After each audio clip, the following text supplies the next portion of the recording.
city of Philly, where the birds take flight. Eagle swag on the rise each and every night. Tone and Marcus got the scoop ready to ignite. From the lanes of South Street to the Broad Street lights. Dashing like a running back, hitting every play. Blind guys in the zone, never led astray.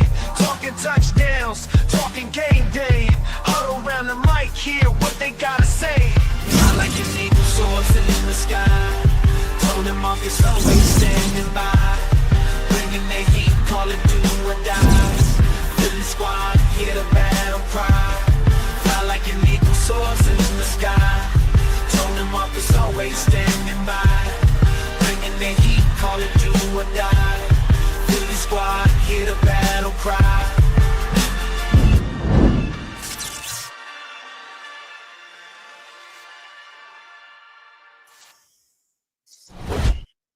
What's going on, Tone? What's good, my brother? What's good? What's good? What's good? Still at my Cancun office, as you can see. How's the weather up there? Up there. Well, man, we just had the shoe drop that everybody was waiting for. You asked me. Yep. You asked me, when do I think it's going to happen? I said it's going to happen before the weekend. I said, Yep. and then I said, I think I took it a step further and said probably before Wednesday. I was thinking maybe Thursday, but it is what it is. Why waste time?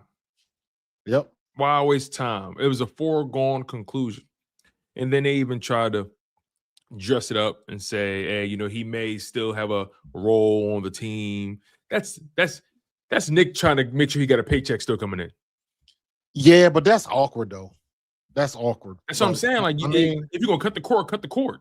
Exactly. And I don't understand why Howie would go for that. That's what I'm saying. That doesn't make sense to me. It doesn't make sense to me. But before we get too deep into it, man, y'all know the vibe, y'all know the energy, y'all know where our baldies be. You feel what I'm saying? He's Marcus Thomas. I'm your guy, Tone. This is the second. We are the Bald Eagles podcast. You guys know how we carry it here. So make sure you guys smash that like button. Make sure you guys are subscribed to the channels. That's channels plural. Make sure you subscribe to Pro Fan Talk. Subscribe to Pro Fan Hoops. On top of that, we all know the what's the Unrivaled League? That's what it is. The Unrivaled League just started. It just started, man. But I haven't watched one Unrivaled game. I watched it a little bit last year, just to see what it was about. I'm not in the 3-on-3.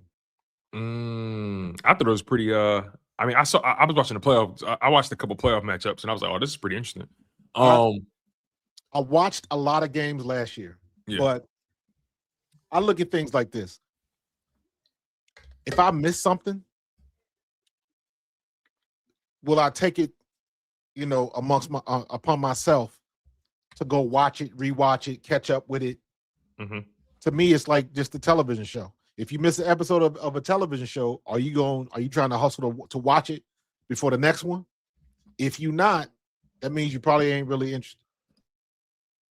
If you go back and you watch and now the women in college, I'm going back rewatching all them games. South Carolina playing, UConn playing, SC playing, UCLA playing, TCU. I want to see all of them. So I'm more interested in that. But I realized that even when I was watching the Olympics. When the Olympics came on and I was trying to watch 3-on-3 because I wanted to see Haley Van Lith. I was about to bring that up to you.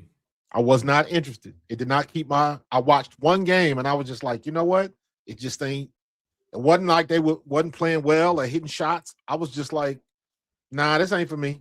I said the same thing first time I watched the Big Three. First time I watched Ice Cube's Big Three, I was like, I didn't even make it through a quarter. Second commercial, I was out. It just don't interest me. So I'll probably watch a couple games to see Kelsey Mitchell, but other than that, I'll pass. I mean, look, teach his own, right? For sure. I will say this though. I respect the woman for doing something the NBA guy's scared to do. Let's just call it what it is. Like, these NBA guys, I respect Ice Cube for giving the people a different flavor of the sport. People like to, and we're going to get into the Eagles talk. Don't worry, you guys. We got y'all. But I respect people for going against the grain and doing something different. I respect innovation in that way. Now, obviously, let's keep it real. when we all grew up playing basketball, we started playing 1-on-1. Then you start playing 2s and 3s. Like it's a part of the culture of basketball. The NBA has just conditioned us to have more respect for the 5-on-5 brand rather than the 3-on-3 brand. And the reality is, 3-on-3 ball is culture. It's part of it. So I can't now from a entertainment standpoint, from your perspective, I respect that.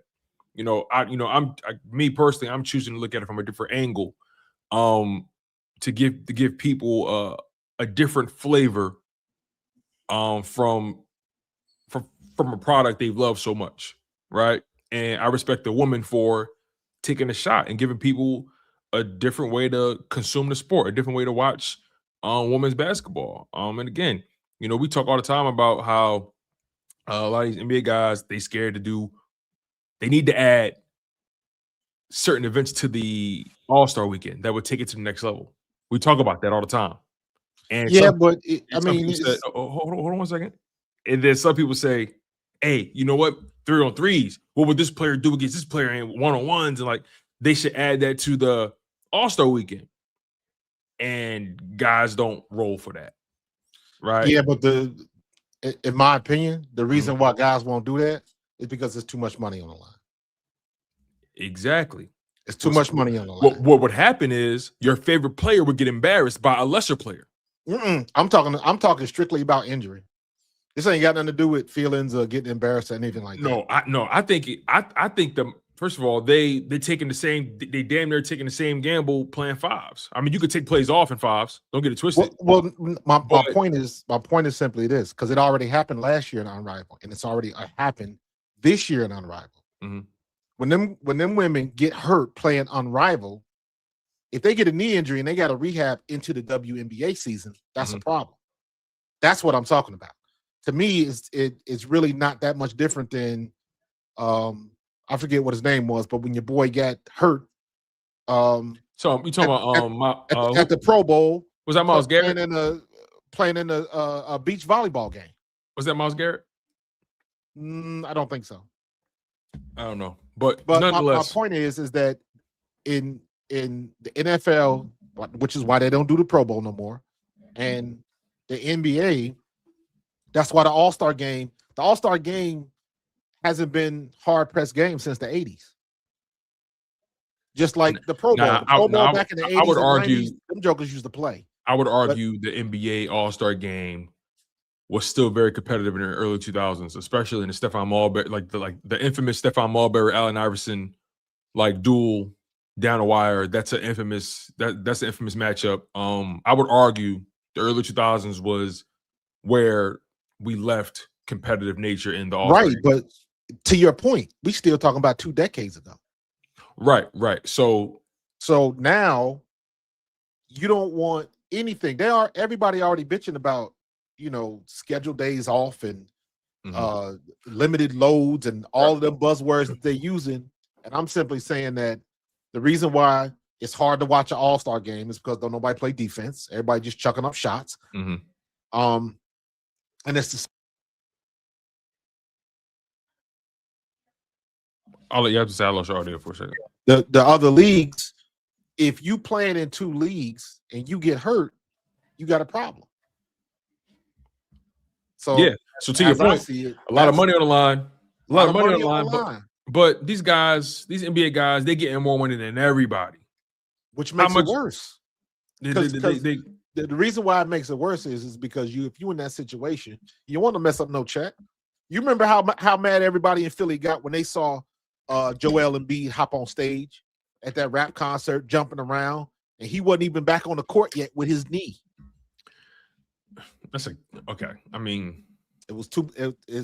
I think the point I'm making is it's a risk. It's a big risk. That's why you don't have as many.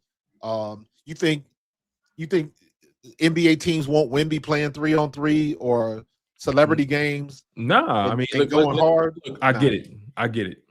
Right? You make these investments in these guys to play for your organization. You don't make an investment for them to play 3-on-3s, right? I get it.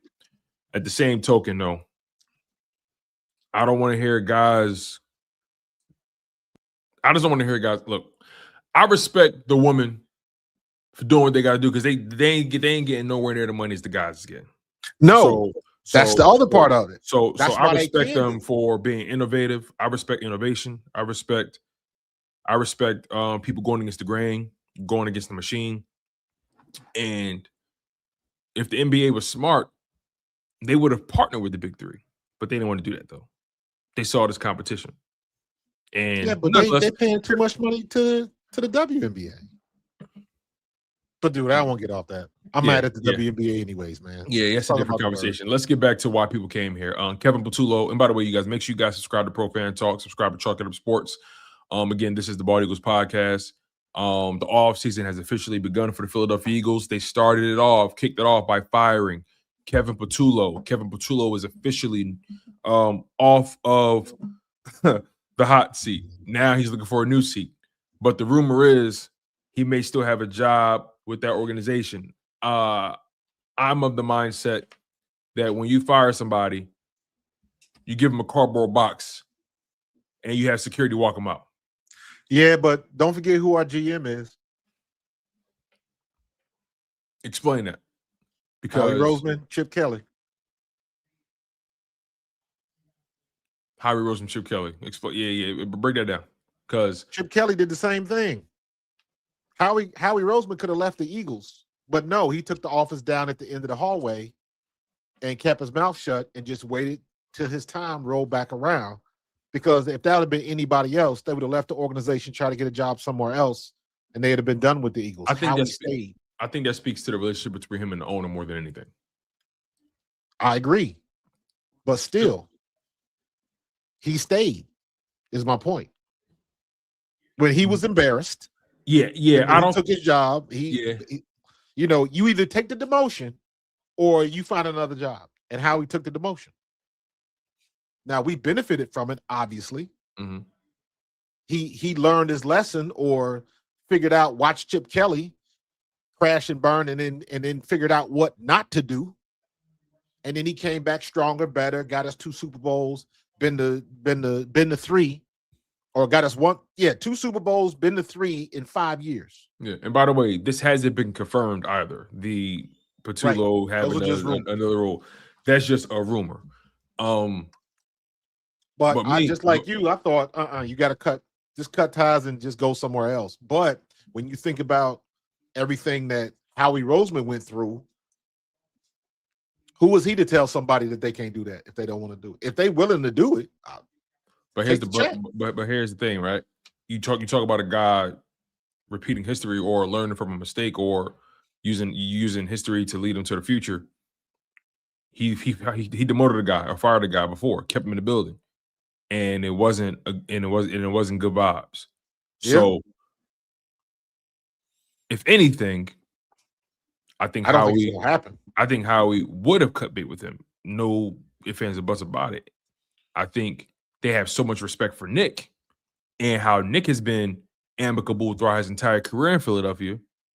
I think they have respect for the head coach and say, listen. And again, this is all hypothetical. This is if he's still going to be in the building. Hypothetically, they probably said, "Look, Nick, we notice your man. He's not going to be this OC anymore. At best, we can give him some kind of job, whatever it may be. I wouldn't put it past Nick to have tried to campaign for him to at least still have a role, be a scout or whatever it is. I wouldn't put it past Nick. But best believe his role is going to have, because here's the thing. He was the pass game coordinator, and then he became the OC. He can't go back to being the pass game coordinator. Well, no, that's Leffler's job now. Exactly. Well, the QB coach, but I think he's also the passing coordinator as well, right? Exactly. No. He's in the same place Patullo was. Actually, he replaced Patullo when Patullo got promoted. No. So where does he go? So where does Patullo go? And no, that's not the case. That's not the case. Actually, regardless of where they put him, regardless of where they put Kevin Patullo, does he still come to meetings? Kevin Patullo, Scott Leffler isn't the passing coordinator. It just dawned on me. He's not. He's the quarterback coach strictly. Parks Frazier is the pass game coordinator. Parks Frazier. Many people don't talk about him, but he's a guy that I was campaigning for either him or Scott Leffler to take over as OC if they would have fired Patullo after the Bears game. So I look at it from this perspective, right? You made the move. Right? Where do you go from here? How does your hiring practice change or evolve? What are you looking for in an offensive coordinator? Because this Eagles job, the Eagles OC job is one of the hottest jobs out right now. I don't think it changes. The only thing that changes is you not looking inside first. No, but the process has to change. Here's why. Because based on what these players have been saying, they've been running the same offense from the beginning. It's just been how it's been. The clear difference is how it's been called and how it's been executed. Right, but you're not wrong. But that has nothing to do with the process. If you're talking about getting a new coach, that ain't got nothing to do with the process. You still go through the same. You still do your homework, whatever that is, and you're looking for the best. When I say process, I mean who the type of guy you're looking for. Right. So so now you're talking about what kind of personality do you want? And one thing that I've heard to me that makes sense is you want a Vic Fangio except on offense. That's what you want. Meaning you want somebody that's been around long enough that has their own ideas and has their own makeup of what a game plan looks like and probably has their own offense and can run it with or without you. That's the key. Now, will they make that decision? Because that's the thing. Because if they can hire somebody that's got their own offense, has had their own success, got their own experience, and can run it with or without you, with or without Nick Sirianni, then why are we keeping Nick Sirianni? That's a good question. So why would Nick Sirianni want to bring in somebody that immediately puts him on the hot seat? Here's the reality, though. The reality is we spoke about this. We spoke about the fact that at the end of the day, because Nick won the Super Bowl and because his winning record is what it is, and because he has, matter of fact, you spoke about it, Nick's ability to connect, his ability to manage the personalities on that team. Mm-hmm. And you also speak very highly about the importance of managing personalities, not people. Yes. You speak highly about that and how valuable that is. So, therefore, when I think about this Eagles offense and what it's been over the past few years, to say the least, let's just say since Shane Steichen left, because Shane Steichen, he made that offense look like something else. We haven't seen that offense look that efficient since then. Since he left, correct. So, and you also talk about how most of these playbooks ain't really that different. It's just the terminology and the plays you decide to call. There's only but so many route concepts you can come up with. There's only but so many ways to block. There's only but so many ways to play this sport. The innovation comes in how you cook the meal. How you cook the meal. How you cook the meal. So I think the conversation around Nick Sirianni's scheme isn't the real problem. The problem is the people who've been brought in. They're picking at the scraps and not digging into the meat and potatoes that is a playbook. Right. But that begs the question. Now, why are they doing that? Some argue, and this is me just showing both sides of the equation. Some argue they're calling what Jalen Hurts is comfortable with, implying that he is incapable of running more complex plays. I've heard that too. And I don't agree with it. The other side of it is, hold on real quick. The other side of it is, no, that's not the case. The reality is they're doing what they want to do, and Jalen Hurts has just been a good soldier. Right. Because I think Jalen Hurts, for example, people tried to use last year against Jalen Hurts. I say that is, or my retort to that is, Saquon Barkley was on a generational run. You don't get in the way of that. Correct. But people use that as a way to say he didn't throw the ball well last year. Heck, Jalen threw the ball better in 23 than he did this year. Exactly. He just had more turnovers. If he would cut the turnovers in half, it wouldn't. What? That would have been his best passing year by far. That comes with that comes with throwing the ball that much. If you go back 3 seasons and you look at Jalen's stats, only in games where he passed for more than 30 attempts, I bet you would be shocked at how many turnovers we got. Only specifically in games like that, because in that situation, everybody knows we 25 to 30 max. We go above 30, we flirting with danger, and that's been proven. So I think Jalen was 100% correct. What is it that you want? And that goes back into the question we have of, are you looking for the style points? Do you want somebody to always throw for 300, 400 yards, even though you're taking L's? 2 of the best passing games we've had this year, where Jalen had 340, and then he had 280 or 300 or something like that. We lost both them games. The Vikings game we won, he had a lot of yards in that Vikings game. Yeah, correct. But I'm thinking of Denver, and I'm thinking of New York.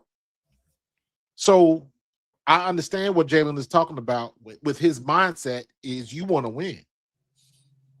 And we had a good mix with both of that. But I can go back 2-3 seasons ago when A.J. Brown was quick slanting them and killing them, and couldn't nobody stop them, even though they knew it was coming. What happened to that? Let me ask you a question. We talked about the Shady McCoy angle, right? I think last time we spoke. Mm-hmm. And I'm just going to ask you a straightforward question. It's actually a 2-parter. Because Shady, he validates himself by saying, listen, I played this game a long time. And last time I checked, coordinators are going to always do what makes the quarterback comfortable. They're always going to call the plays that the quarterback is capable of doing. That's what he said. You played this game for a long time as well. You're an all-time leading rusher at Eastern Kentucky. You've played in the NFL, you played in the Canadian Football League, you played in the World League. You have experience being in these rooms with these coaches. Is he accurate in his premise that coaches are going to always do what makes the quarterback comfortable? And then the second part to that question is, if that's the case, whatever way you go, what's been the issue with this offense? That could be true. There's some merit to that, but I guess my thing would be my next question would be, what kind of coach are you? Did Shady McCoy only score on outside runs? He couldn't run away from somebody when he hit the corner? No, he did everything. But if you ask him, I bet you he preferred one run over another, or maybe he liked zone reads rather than sweeps. My thing is, if you are a coach, you figure out how to get the best out of your players. And then you maximize that. Because what I'm seeing now out of Jalen Hurts is very limited to what I saw from him in 22 and 23. Yes. I feel like Brian Johnson took more risk with Jalen Hurts. Correct. We was throwing the ball. I'm gonna have to do that. That's one of my And the only reason that season really didn't go the way it was supposed to go is because they didn't have a defense. But what I'm saying is, I want to go back and look at the stats for 22 and 23. Let's see how many times that Jalen Hurts threw across the middle during those 2 seasons. Because the narrative is he can't do it. Right. And I'm like, no, that's incorrect, because he's done it this year. I think my biggest issue with Jalen, and I don't even know if I want to call it an issue, Jalen is playing soldier. Jalen is the consummate team guy. So he's not trying to upset the apple cart. He ain't trying to call out the coaches, even though it gets to the point where even somebody as buttoned up and as focused as Jalen is, you could tell towards the end of the year he was leaking. You could tell by the side eyes, the on the show, Hard Knocks. It was easy to pick up some of the stuff that he said on the microphone, he was leaking. And he was like, I'm doing this because this is what I'm supposed to do. I'm not supposed to buck the system. I'm not supposed to make it hard. I just think that's his personality.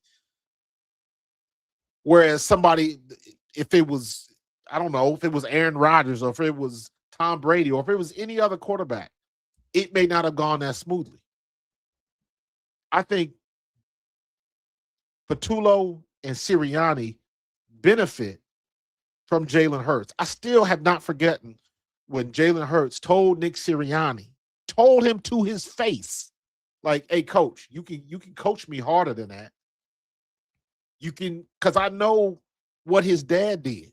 I've read the stories and heard his testimony of how hard his dad was on him.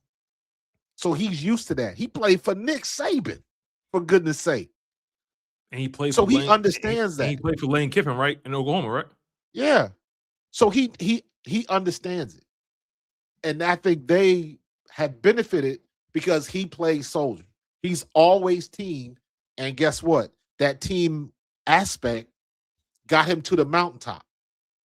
Everybody talked all that shit about him. He can't do this, he can't do that, can't throw the middle, can't make long throws. Everything. He's not elite. You done heard all of that rhetoric. Lincoln Riley, excuse me, Lincoln Riley. Thank Lincoln you, Riley. Fields. Lincoln Riley. My fault, y'all. Lincoln Riley. My bad. He can still run. He can still deliver the ball. He can still deliver the ball on time, on target, a strike with some velocity, throw across the middle. He's shown that he can do all of those things. My question simply is, now that you know what you can do, why didn't you use it more? And the thing is, one thing we never heard in 2022 and 2023 is how simple the offense was. That's one thing we didn't hear. We didn't start hearing simple until we never heard simple. All we heard was predictable. Yes. We didn't start hearing simple until this year. We heard predictable last year. We heard predictable. Refresh my memory. I don't remember in 2023 hearing the word predictable. I think we had a problem with just the sequencing. In 2023, Jalen Hurts was not throwing the ball well. This is what started the whole thing with AJ Brown. After that Carolina game, but he had 103 yards passing. We won the game, and everybody got mad at AJ because he said we need to work on passing. Because let's be real, we almost lost that game. And then that's when everybody flipped on AJ. And I'm like, we talk about this all the time. AJ still ain't saying nothing wrong. He was right then. He was right. Him being correct about working on the passing game has nothing to do with the fact that he dropped passes. Exactly. And King over here says, by his account, he says that's not true. We did hear similar 2023. He said with Brian Johnson, there were no motions. See, I don't think I'm talking about the route concepts, right? This year, the route concepts were simple and predictable. I don't think we complain about the route concepts in 2023. I think we complain about the lack of motions in 2023. Correct. The lack of misdirection. We didn't complain about route concepts. This season was one of the first. This is the first year we complained about the route concepts. All we saw was hitch routes and goal balls. It was too predictable. It was almost like Kevin Patullo oversimplified this offense to a degree that we never seen before. On top of the fact, let's not forget the fact that we couldn't run the ball worth shit.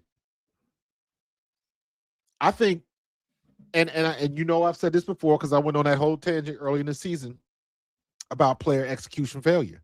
There were plenty of games where we should have won, and that we was running the same offense. When we lost that game to Dallas, that had shit to do with Kevin Patullo. Kevin Patullo didn't drop them balls. Kevin Patullo didn't throw it in, or didn't fumble. Mm-hmm. So we had, even though I do agree that Kevin Patullo needed to be fired, there were some games that if we would have just held on to the ball, not made a penalty, not shot ourselves in the foot, Kevin Patullo would probably still have a job. That's what it was. So there's some real stuff to that. My problem comes in where there was enough games and there were enough bad second halves where we could say, like, listen, bro, you getting out coached because everything you calling the defense has seen before.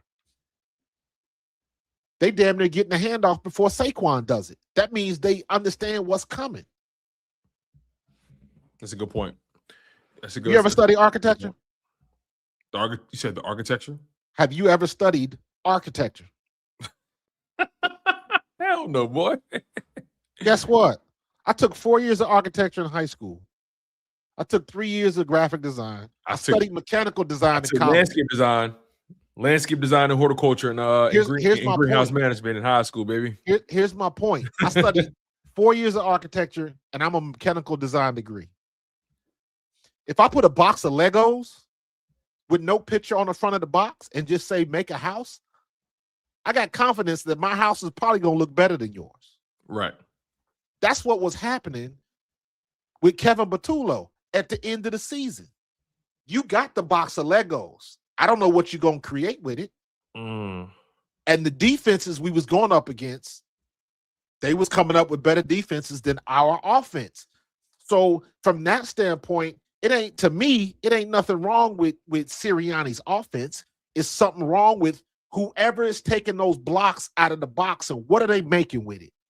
He's still making basic geometric primitives. You know what primitives are? A triangle, a square, a circle, a line, primitives. Everybody knows what that is, and you know how to combat that. We were losing a chess match time and time and time again. You cooking. That's it. You cooking. So it's not Sirianni's offense, because you know what? Under Sirianni's offense, A.J. Brown broke the NFL record for the most 125 plus receiving yard games in history. A.J. Brown is also a multi-time All-Pro. He also had 1,000 yards receiving every year as a Philadelphia Eagle. On top of that, this was a down year, and we still had 2,000-yard receivers on a down year. Yeah, and 1,000-yard running back. I mean, look, the reality is, I think you're right. I don't think it's the playbook. No, I don't think it's the playbook whatsoever. It's the play caller. It's the play caller, because Shane Steichen took Nick Sirianni's playbook and made it work. It did what he did with it. And Kellen Moore had the luxury of an elite running game with that same playbook, right? So 2020, when you factor, see, Jalen Hurts' career is so fascinating to me from a developmental standpoint, because I feel like the only coordinator to really challenge him was Shane Steichen.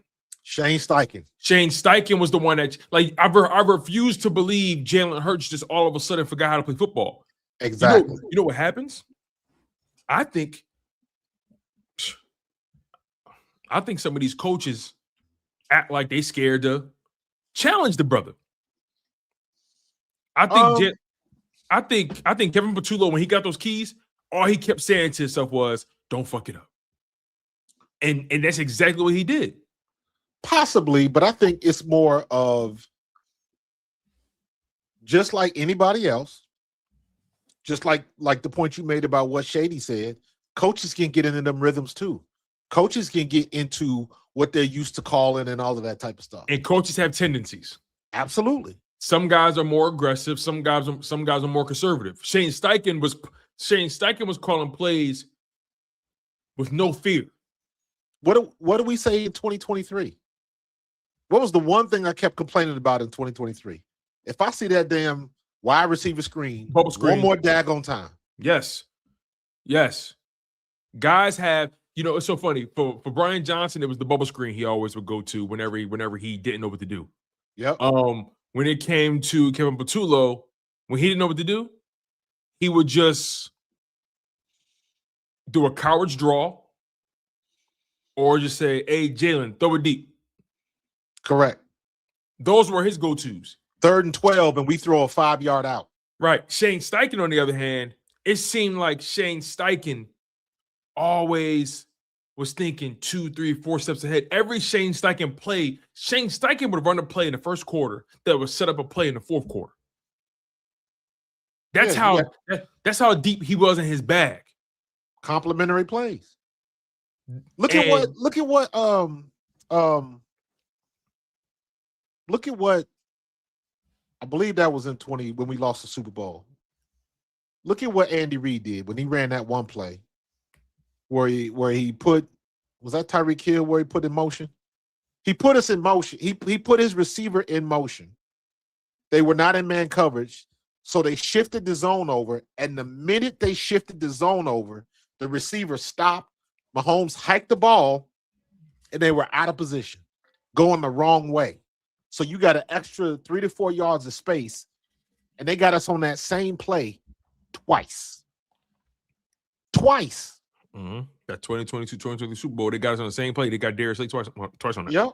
Then you look at the play the other day where Christian McCaffrey is in gun formation on the right side of the quarterback, goes across the quarterback into a flat, stops, and digs it back underneath. Nakobe Dean is just out of position because Nakobe Dean is not going to be able to change directions like that. Mm-hmm. You get the mismatch you want. He's over there in space because everybody is on the other side because they flooded the zone on the other side. So you would think that the play is going to that side because AJ is over there, Dallas is over there, Devontae is over there. And who do they hit? CMC on the other side, one-on-one against the linebacker. I'll take that matchup 10 out of 10 times. He won the chess match. And sometimes you can't tell me Vic Fangio didn't have the right defense call. Right. But what you do is you figure out what the defense is, and even if you don't know what the defense is, you can exploit responsibilities. Nakobe Dean had the responsibility and thought he was going into the flats. And when he cut it back underneath, the ball, as soon as he cut, the ball was right there. 1 yard in. Nakobe Dean wasn't nothing Nakobe Dean could have done. Not a thing. It wouldn't have mattered if it was Cooper, Quignon. It don't matter who was been guarding. You can't stop that. Shanahan won that chess match. Robert Saleh won the chess match.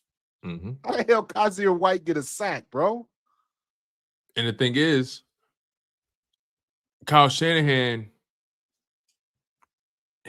I still think that defense did enough to win that game. I agree. I agree 100%. The defense did enough to win. We got 3 points on 2 turnovers at midfield. Yeah, you're right. And then what do we do? 3 and out? You're right. You're right, man. Look, the reality is you need somebody that's going to come in here that's going to bring, for one, that's going to challenge the quarterback. For two, that's going to bring fresh ideas and just, frankly, I don't know where they go with this. I still think this Eagles job is a very intriguing job. Absolutely. Because the Eagles, our Super Bowl window's not closed. Oh no! No.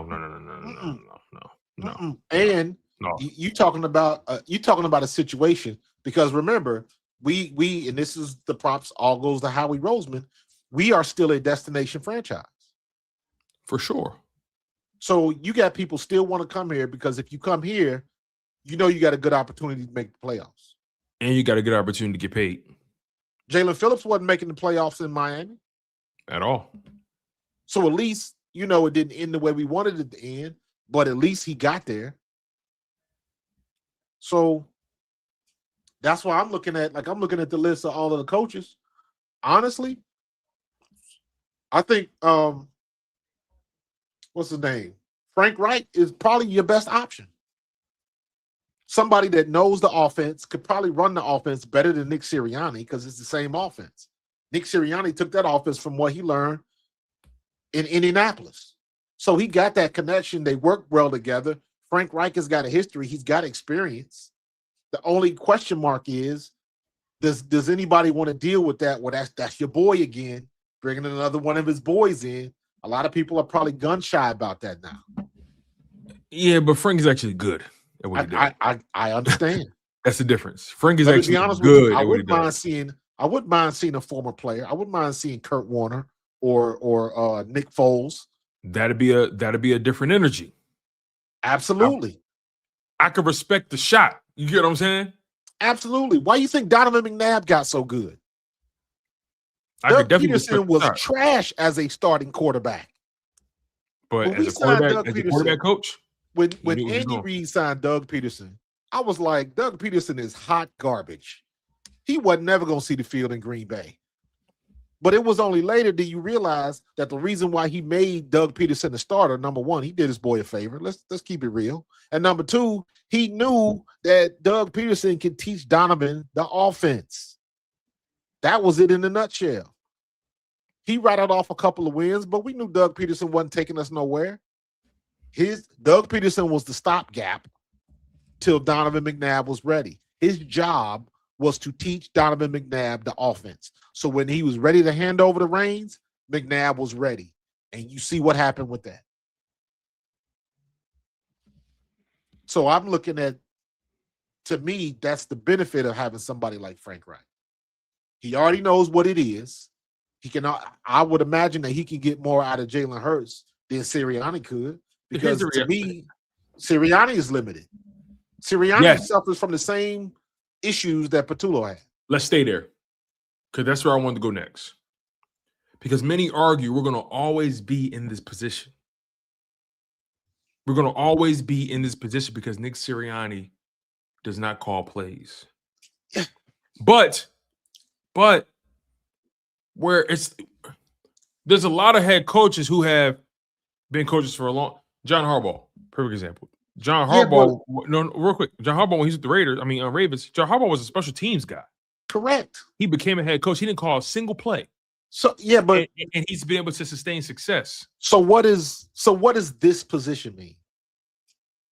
This position, as in, okay. What is this position is? And again, I'm going off of what I hear people say, and what the narrative is. The narrative is we're going to always be on this OC cycle. Okay. Unless we get a head coach in here that can call plays. I agree. But the one thing we can't forget is this position got us to the Super Bowl twice in 3 years. Correct. And that's why I'm not fully over there yet. It is frustrating, though, from a distance when you say to yourself, damn, every year a new OC. It is frustrating. But when you zoom out and think about what's actually happened the past 5 years, when you actually zoom out, take your emotions out of it, and just focus on facts and not feelings, the facts are under Nick Sirianni, under Howie Roseman in this regime, you have 5 playoff seasons, 5 playoff berths. You have 2 NFC championship victories, which equals 2 Super Bowl appearances, and you have 1 Super Bowl win. There are organizations that can't even string together that level of success. Exactly. And that goes back to the position Eagles fans are in. You see, I'm willing to argue the Eagles fan is spoiled. The average Eagles fan is very spoiled about what we've experienced. That's not to say we still can't criticize things when we see it. You can criticize things when you see it. I wouldn't say spoiled. I wouldn't say spoiled. So I just think Eagles fans have a. Do you think there's a lack of perspective? They have selective amnesia. I also think there's a lack of perspective. And again, that's not me trying to be dismissive. Call out stuff when you see it, because most of the time I see what you see. But there have been CEO coaches in this league that have won a lot of football games. Yep. That's the part that kind of throws me a bit when people use that Nick Sirianni thing, like we got to bring somebody else who can call plays. Like, I get their logic why they're saying it. I understand their logic. In my opinion, a lot of people bring that up just to throw it as a dig on Sirianni. Right. And honestly, I honestly think if Nick Sirianni was more likable, that wouldn't be a conversation. I agree. That's the part people really don't want to talk about. That's the part people really don't want to talk about. If Nick Sirianni was more likable, they wouldn't be talking about this, in my humble opinion. John Harbaugh, guess what? John Harbaugh more likable. Is John Harbaugh a better coach than Nick Sirianni? Results say no. Exactly. Results. And what kind of business is this? This is a results-based business. And how long has Nick Sirianni been the coach of the Philadelphia Eagles? The past 5 seasons. And how long has Jim Harbaugh been a coach? 18 years. And how many Super Bowls has he got? 1. With 1 appearance, by the way. And Nick has 2 appearances and 1 win. Stop playing with me. Now, the football nerds will say, how dare you compare Harbaugh and Sirianni? They're not in the same class. Tell me why. Harbaugh doesn't call plays. Is it because you like the way Harbaugh conducts himself more than Nick Sirianni? Harbaugh had a two-time MVP quarterback. It's okay to say that I don't like this guy. Therefore, I don't believe he's the guy. Instead, people say we need to fire him because he can't call plays. Jimmy Johnson never called a single play. Exactly. Arguably one of the most respected head coaches in NFL history. Low-hanging fruit. Mike Tomlin hasn't called played in years. Mike Tomlin is a 2-time Super Bowl winner. There are a lot of head coaches that don't call plays. There's only a handful of them that do. Right. And that number's dwindling because it's becoming so difficult to handle that sideline during the game. Too much stuff going on now. Yeah. So all I'm trying to say is the low-hanging fruit is saying the low-hanging fruit is Nick Sirianni doesn't call plays, therefore we're always going to be a part of this cycle. Oh, I'm sorry. Mike Tomlin won 1? No, Mike Tomlin won 2. He won 2. He won 1 early on in his career, and he won 1 with the off of the San Antonio Holmes catch. He won 2. No, I'm pretty sure he won 2, right? Or was it 1? It was 1. Or was it 1? Just 1. Okay, it was 1. My bad. No. He won 1 as a head coach and 1 as an assistant. Super Bowl 37, he was an assistant. Okay, he has 1. Okay, I see. He has 1 Super Bowl. He wasn't a head coach. He was an assistant with the Buccaneers. Okay, all right, but they really only count head coaching ones. So Right. He has 1 as a head coach. He has 1. So that's even more to my point. That's even more to my point, right? Thank you, Mr. Colbert. I appreciate y'all. This is why I love the chat. You guys are almost like our fact checkers, our resident fact checkers. Only problem is y'all not on payroll. But let's talk rap facts, okay? Let's talk real facts here. Mike Tomlin spent nearly 20 years with the Steelers. Nearly. 1 Super Bowl win. And that was early. John Harbaugh, 1 Super Bowl win. Mike Tomlin's been to 2, though. He lost to the Packers. Remember that? Yep. So Mike Tomlin's been to 2, lost 1. I'm sorry, been to 2, won 1. Harbaugh, been to 1, won 1. Nick Sirianni, been to 2, won 1. Those guys' resumes, they've won a lot of football games, just like Nick Sirianni has. Yeah. The only difference, what's the real difference between those men? You like one more than the other? That's the difference. I think that's the real problem that people don't want to really get into. More people dislike Sirianni than like him. Correct. If Sirianni wasn't brash, if he wasn't bold, if his personality was more Tomlin, more Harbaugh, the no nonsense, gruff types, then people wouldn't talk about him the way they talk about him. Right. And the same reason, King of 732, the same reason we ripping Nick Sirianni right now gives that comment no merit. King, do you know how much talent Harbaugh has had? Do you know how much talent Mike Tomlin has had before? Like, we got to stop doing that too. I hate when people do that because, like, people forget how many great teams never made it to the Super Bowl? You know How many great Hall- players never made it to the Super Bowl? How many great teams that Bills run? That Dude, Bills 4 run. in a where row? They went to 4 in a row and lost every single one. Every single one. They went to, was it 4 straight? Yep. They went to 4 straight Super Bowls and lost all of them. It takes timing. It takes personnel. You got to be at the right place at the right time with the right people. And also, just because you don't know the player's name doesn't mean that team wasn't a super team. You make it the 4 Super Bowls in a row. God darn it, you got a super team. That's a super team. Just because you don't know who those OGs' names are doesn't mean they wasn't balling for their generation. You see, the reason we call this Eagles team a super team is because we see the moves Howie Roseman has made. We know the names. We know the names, and also we got the bias of all those years of misery. Exactly. We call them super teams because we know the names. We got the bias to have all those years of misery. But when you think back at teams who have had these rosters who made it but couldn't get it done. Couldn't get it done. You make it to 4 Super Bowls. That's an all-time Bills roster. But they couldn't get it done. Couldn't get it done. So and you still got to coach that talent. You have to have the right talent with the right team.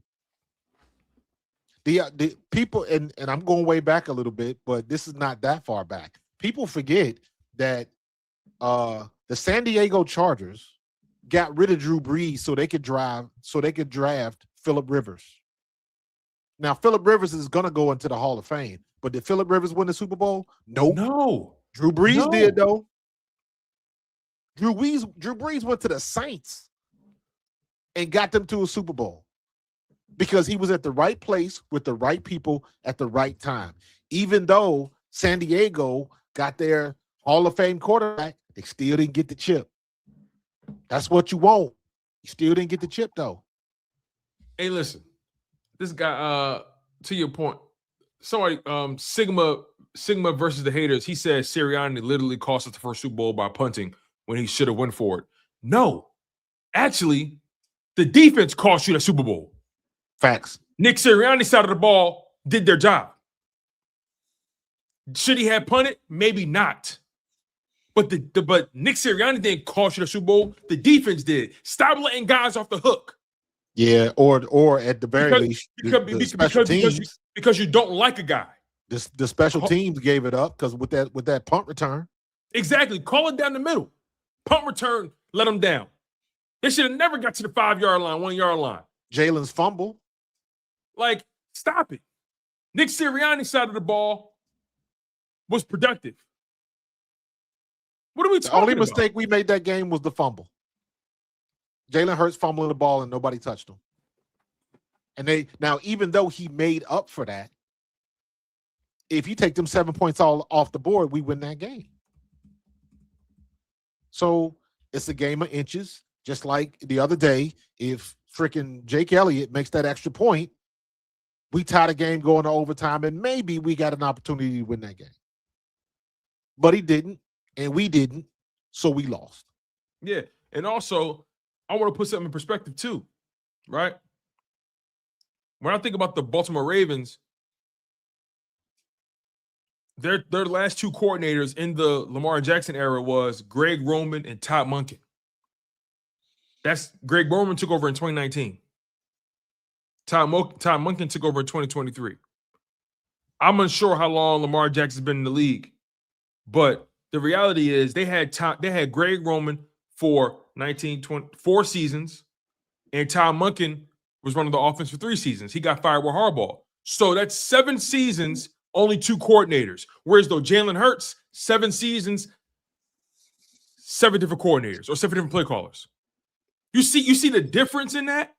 The problem is they need to find guys that are comfortable being the guys they are. You're looking at the list of people that they got. Now, granted, I'll preface this and put it just to be transparent.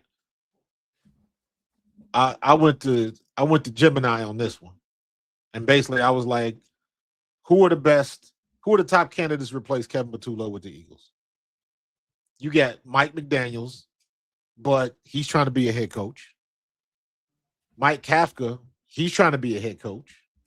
You got Jake Peets, the guy from the Seahawks. That has promise, but he's probably going to try to be a head coach. Then you got, to me, you got a couple of names that make sense because they're going to, I don't know if they're trying to be head coaches again. I don't know how that's going to turn out. You got Brian Daboll, Cliff Kingsbury, J.T. Barrett, Frank Reich, and Eric Bieniemy, and among others. Let me say something, man, real quick. Somebody said, King said Nick's lows feel way too low with the top roster and his highs feel too dependent on a superstar OC. Okay, first of all, every CEO coach is beholden to their play callers at the end of the day. And then beyond that, when you talk about his lows, you want to talk about lows. See, the problem is it almost seems like Nick Sirianni's lived multiple lives in this short amount of time in Philadelphia. And people forget quickly the lows a lot of these coaches have the longer they stay at a place. There was a stretch in the Baltimore Ravens history from 2015 to 2017, 5-11, 8-8, 9-7. In 2014, 10-6, lost in the divisional round. In 2013, 8-8. Like 2021, 8-9. Nick Sirianni doesn't have 8-9 records on a resume. He doesn't have losing seasons on the resume. You see, I understand the collapse in 2023 has scarred you guys. I get it because you saw it happen. I understand the way the offense was ran this year scarred us. I'm with you on that. But when we're talking about coaching highs and coaching lows, Nick Sirianni's low is a 9-win season, a 9-8 season. That's his low in a wild card loss. That's his low. His high, Super Bowl win. So if his low is a playoff berth, I'm taking that. There's coaches who don't even have those highs. And they still coaching. Just say you don't like the man, and I can respect that position because you're keeping it funky. I can respect you more if you say I don't like him, Tone. Period. I don't like his personality. I don't like how he carries himself. Blah blah blah blah blah. I can respect that more. Don't lie about the facts, or don't be disingenuous about the facts. I'm not saying Nick Sirianni's personality weighs on people. I'm sure. But there's plenty of CEO coaches in his league. Plenty. Yeah, and who was Nick Foles? Somebody made a comment I wanted to respond to. I can't find it now. What about Nick Foles? Oh, no. I think they were talking about Cliff Kingsbury. They were talking about Brian Daboll. I don't want Cliff Kingsbury. If Cliff Kingsbury come here, we'd be throwing bubble screens all day. They didn't want Brian Daboll either because of what he did with Jackson Dart. I'm like, the reason why Brian Daboll's name even comes up is because Brian Daboll coached Jalen before when he was in college I believe at Alabama. So there's some history there, and there's some familiarity there. But I think Howie's going to do his homework on this one because it's not coming from the inside. So they got to go through their process of vetting out and asking the right questions and all of that type of stuff. So, I think I still say that I wouldn't mind to see Eric Bieniemy. But honestly, this is gonna give us the answers that we want. For everybody that loves Jalen Hurts, getting the right coordinator is gonna take him to the next level. He's gonna be doing the things that everybody says that he can't do, or he'll be exposed, and we'll get rid of him anyways. So all of the haters of Jalen Hurts will be happy with that. So to me, that's a win-win situation because you're going to find out what you got regardless. But it all stems upon if you get the right guy for the job. And I don't think Howie's going to mess that up. Not this time. He hired from inside 2 coordinators in a row, and he got burned both times. Both of them got fired. Brian Johnson got fired, and the last 3. Shout Shout out to Sigma versus the haters. He's catching my attention today, and I appreciate him for sparking conversation here. He says y'all don't understand how Doug would have loved his roster. We saw Doug with two different franchises. Doug, we seen Doug in Jacksonville, and he had players. Let's. Doug had players in Jacksonville. Yeah, you can't get. That's hard to do, man, because he had players in Jacksonville. He did, and he couldn't get it done. And couldn't get it done. We couldn't get it done. Andy Reid, as much as we loved Andy here, didn't get it done.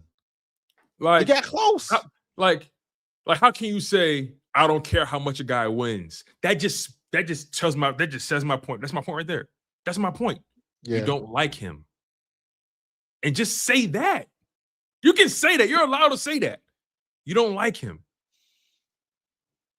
See, Kevin Stefanski is interesting because Kevin Stefanski is a two-time coach of the year, but the way he botched that job up in Cleveland. No, this year was like a mess.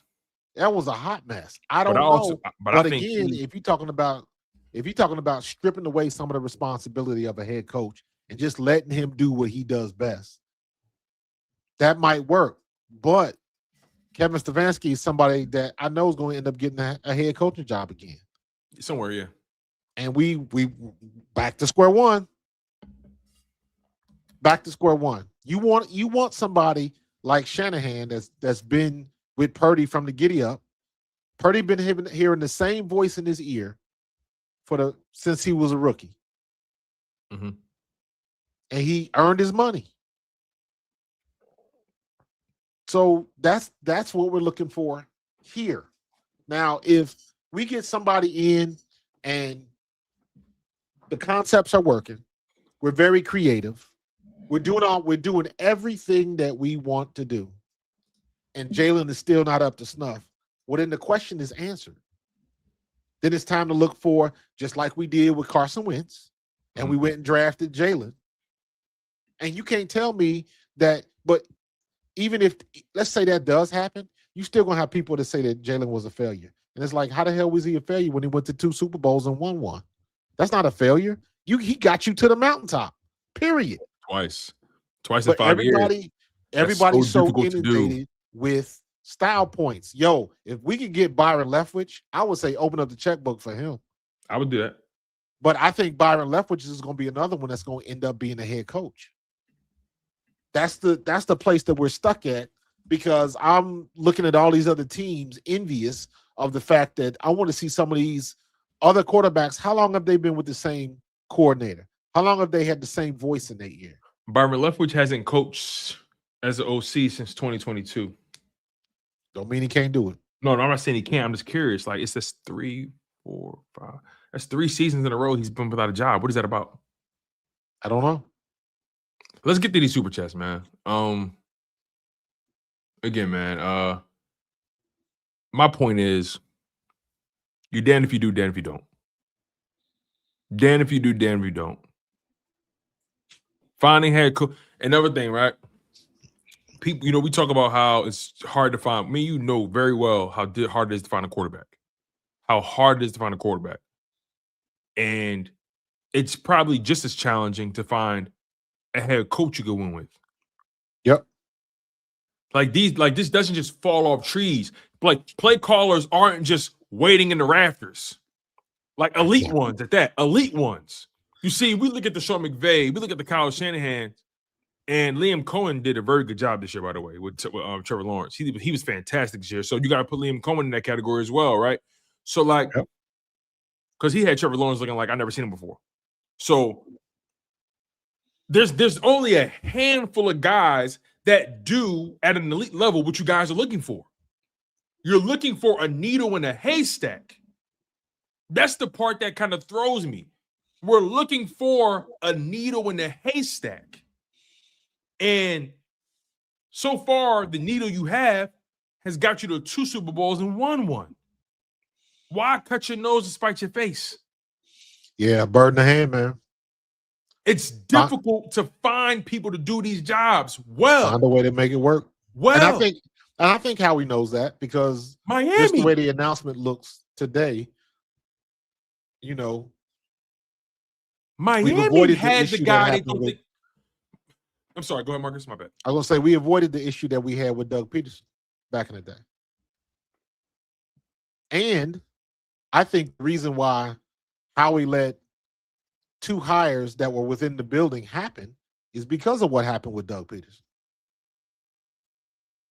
So he was a little bit more open to it after, because I don't believe that he wanted to lose the coach that took your franchise to the first Super Bowl when he was still coaching well. I don't think he wanted to do that, but he came to a point where, Howie stood 10 toes down about, no, we're not keeping this coach if that's what you want to do. And he had to do what he had to do. Mm-hmm. But it was proven that he was right, regardless of if people want to argue who was the best coach. Is Peterson better than Sirianni? I would say he is. However, Sirianni got us to the mountaintop twice. That's one more than Doug Peterson did. They both got a dub. They both got a chip. So we did what we had to do. It worked. And we got to redo it again.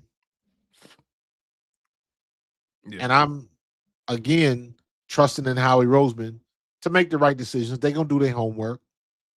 And they're going to make a decision. And whoever they go with is who they go with.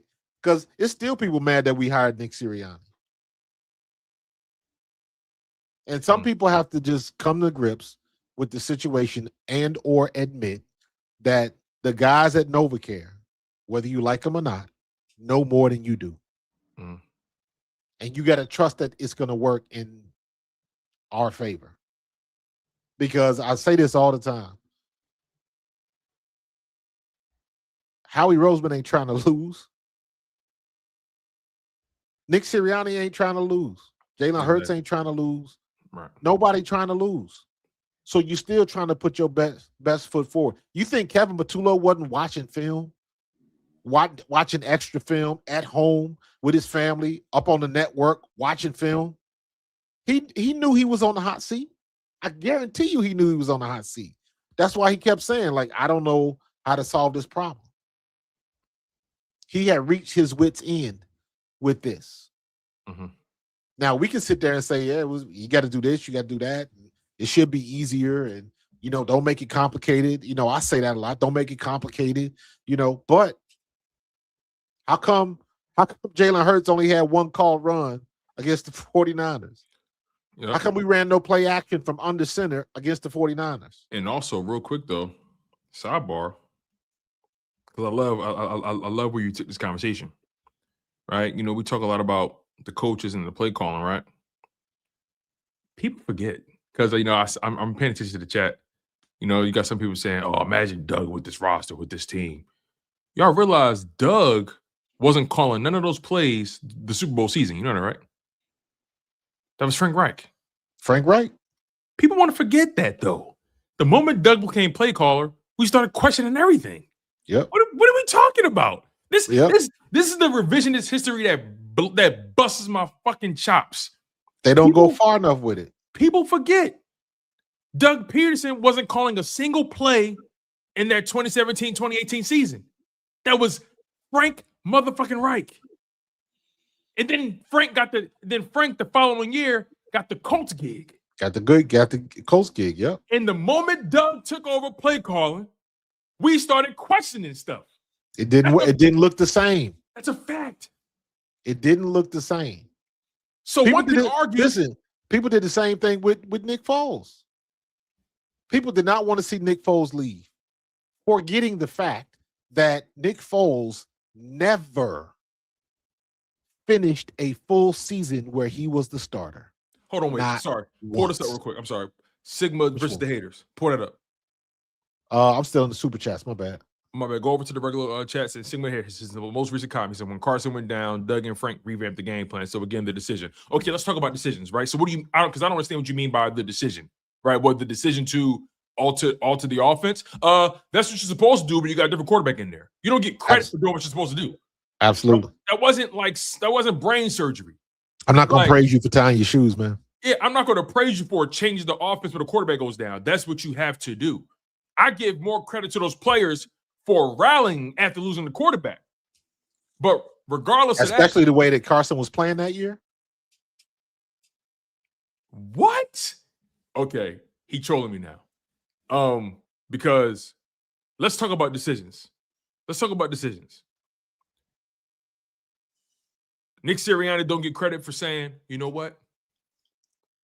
I'm not the guy that should be calling plays. Hey, Shane, cook this. To have enough discernment and self-awareness to say, what's best for this team is my guy Shane calling the plays. Let me lean on my strengths. I'm a people person. I'm a personality guy. That's my strength. Do Nick get credit for that decision? Because Nick's decision to step away from play calling led to 2 Super Bowl wins and 2 Super Bowl appearances and 1 win. Matter of fact, the dude that actually took us to the Super Bowl, we was bitching and complaining about his offense in the beginning of the year too. So, like, look, Kellen, everybody was mad we got Kellen Moore because he was from the Cowboys. Like, what are we talking about? Like, yeah, slow hanging fruit, dude. Yeah, fruit. I gave my man too much attention today. He brought up he brought up some things that actually brought up some thoughts that I had dormant. Let's get back to these super chats, bro. It's a bunch of them now. Yeah, because the reality is Frank Reich was calling those plays for Doug Peterson. And the moment he left, we started questioning everything. Yep. Let's not get cute about this. Let me see. KP has to go after Sherman exposed him as the leak. Oh, Richard Sherman did say that on the show. Said Ryan Fitzpatrick called him and he was saying what Patullo. Did you see that clip? No, I missed it.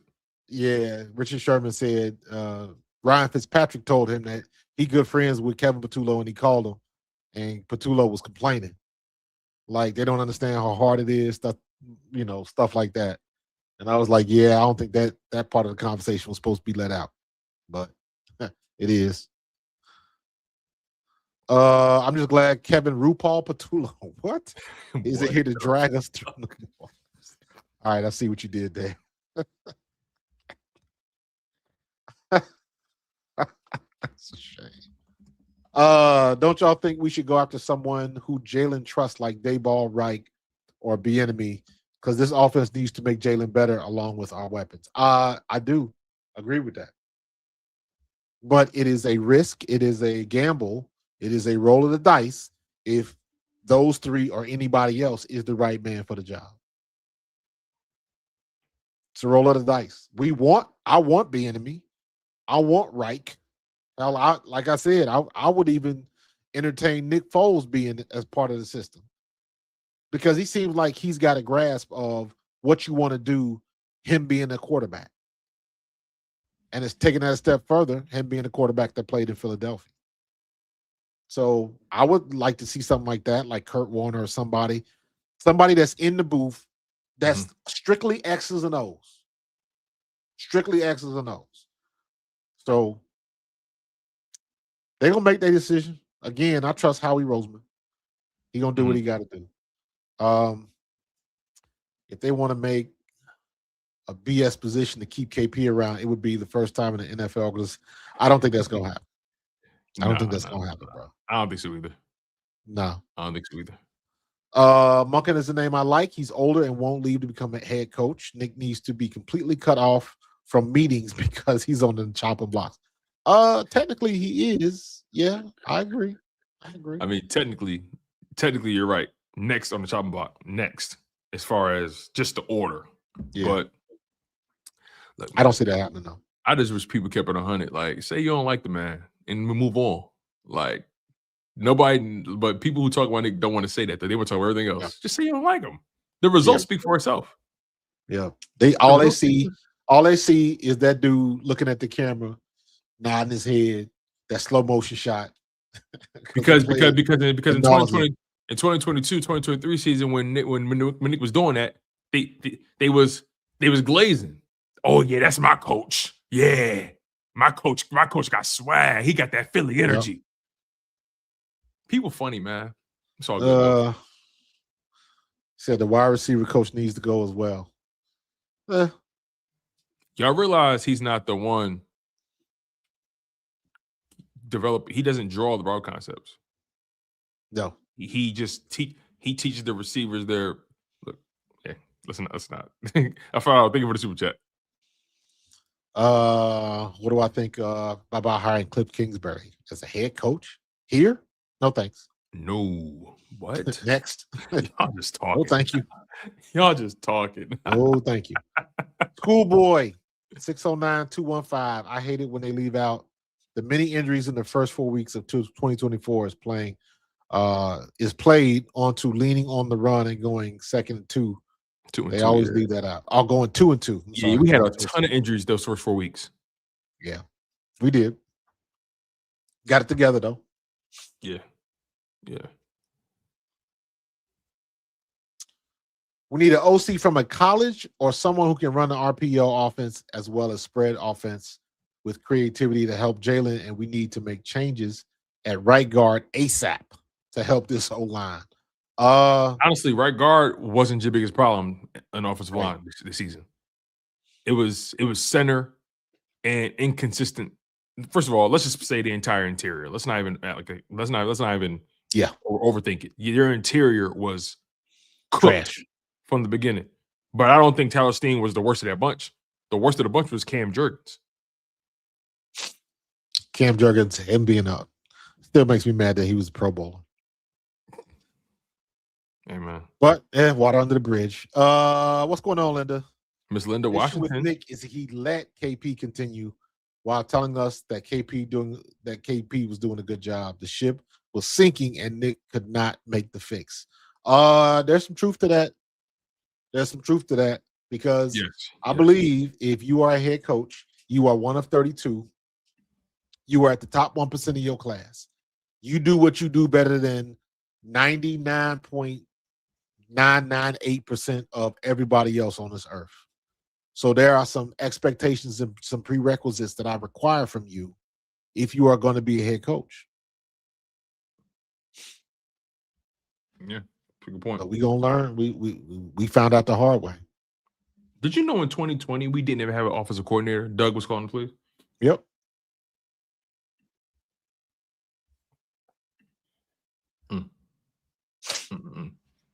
Dre Day, Tim Street says, thank you for the super chat, by the way. He says, I want an OC that can work well with Jalen in his development and can see what he sees on the field. Byron Lopez, Josh McCown, Nick Foles. Also, they won't leave early for head coaching jobs. Josh McCown isn't Josh McCown in Seattle? No, where is he at? I saw him somewhere on the sideline. Where's Josh McCown at? I saw him recently somewhere. Who was he coaching recently? Thought he went back to coaching high school. No. He was on the sideline. What team was that? What team was that he was coaching recently? I just saw him on the sideline. Was it Panthers? That's what Panthers. Thank you. Appreciate it. Oh, that's where he is now? Somebody saying Vikings. Dre Day saying Vikings. I thought, which is it, y'all? Damn.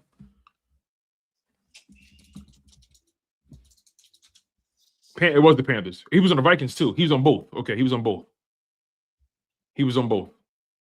Got y'all.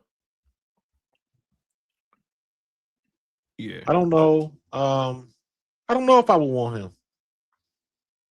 See, so he was on Carolina. He was the Carolina quarterbacks coach in 2023 and the Minnesota Vikings quarterback coach in 2024 and 2025. I don't know if Josh McCown can hack it.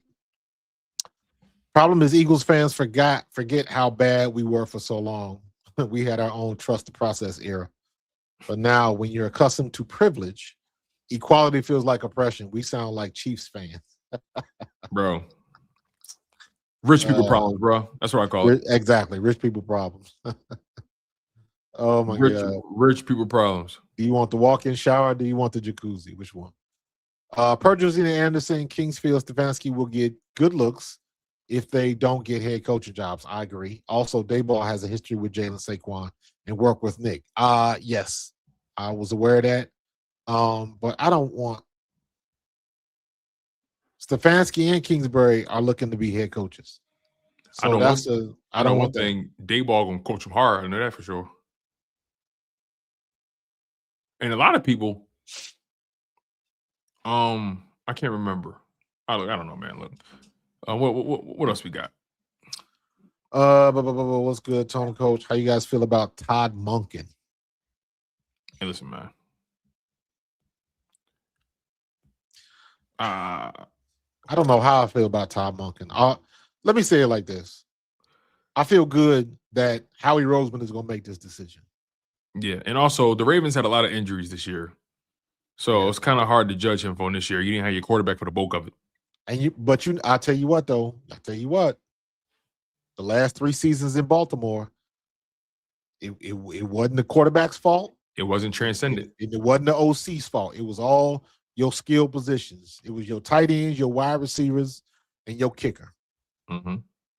3 years in a row, 4 years in a row, because you had a MVP quarterback for the past 3 seasons, and the only reason he didn't get it last year for his 3rd in a row is because they wanted Josh Allen to have it.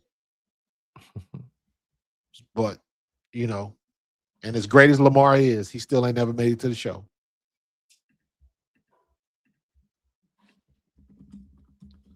Uh, 24 Birds, as always, appreciated. Much respect to you. And thank you. And Eaglevania. We put too much on Saquon. The man would get hurt. We put too much on Saquon. The man would get hurt, and they would not use Tank. KP does suck, but I feel like the organization knew a successful Tank. Shake my head. That to me, that goes into the offensive line that national people just don't talk about. They don't want to acknowledge how bad our offensive line was. Yeah. Was it the last one? That was the last one, man. That was a bunch. Oh yeah, that's a good show for us then, man. That's a good show. Man, that's pretty much it, man. That's all I have.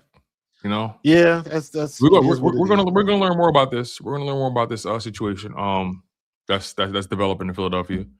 Yeah. I'm pretty excited about what's to come. I feel good as an Eagles fan in totality. Did this season go our way? No, but it's hard. It's hard to win big in this league. It is very difficult. It's difficult. It's difficult to sustain success. There's so much you got to go up against, right? You got to go up against injury and new people in new positions, and you got to have a little bit of luck as well. And it's so much stuff that goes into it. So for me, I like to have a little bit of a wider scope with my perspective. Sure, I take time to focus in on the minutia and the nuance, and I like to, sometimes we get into the weeds, but at the end of the day, you got to zoom out with this thing. And we have had a lot to cheer for these past 4 seasons than the other way around. And I trust Howie Roseman's ability to build rosters. I trust Howie Roseman's ability to pay the right people. I trust his ability to find the right. I trust his ability to find the right coaches. I still trust Jalen Hurts. Yes. And look, he's entering what? He's going to be entering year 7. Yeah. And still ain't had a consistent offensive coordinator, and still made it to the Super Bowl, and still won, and still became an MVP in spite of. Yeah. So we get who we get. I'll trust Howie. We'll get the right guy, and then we'll be on looking for towards the draft soon enough. Yeah. Overall, though, I couldn't ask for anything more over the past. I mean, of course, you want to win the Super Bowl every year, right? But that's not how this works. So when I put things in perspective, I'm grateful. I'm grateful how these past 8 years have gone.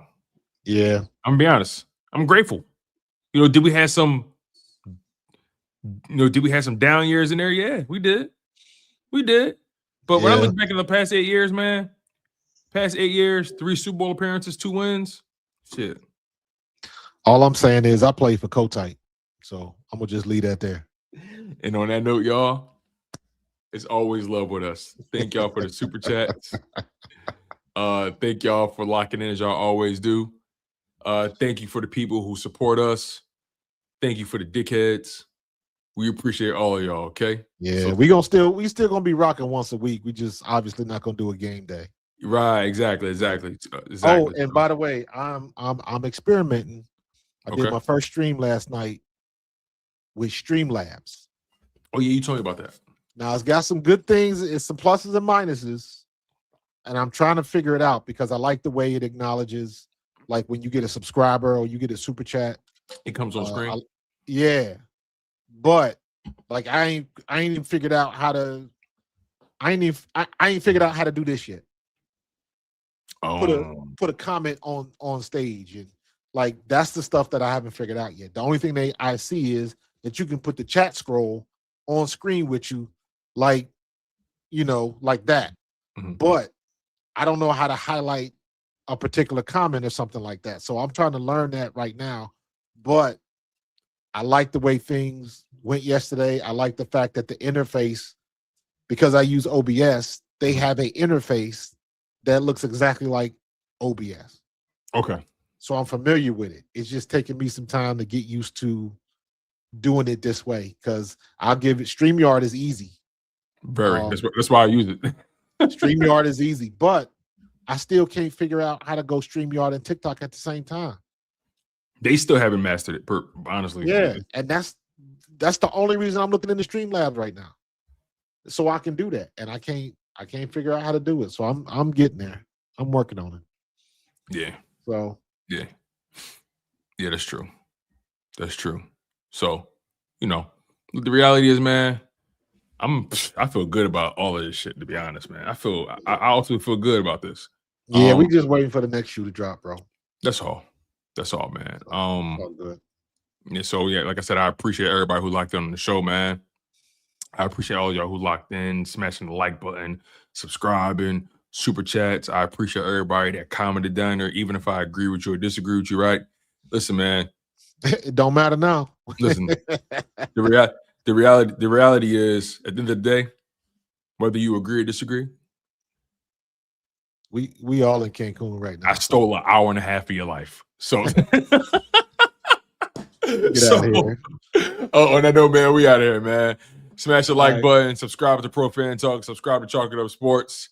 He's Coach Marcus Thomas. I'm your guy, Tone DeChills II. You guys have been tuned into the Bald Eagles podcast.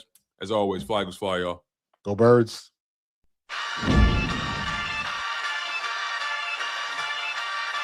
In the city of Philly, where the birds take flight, Eagle swag on the rise each and every night. Tone and Marcus got the scoop ready to ignite, from the lanes of South Street to the Moore Street lights. Dashing like a running back, hitting every play. Flying guys in the zone, never led astray. Talking touchdowns, talking game day. Huddle around the mic, hear what they gotta say. Fly like an eagle soaring in the sky. Tone and Marcus always standing by.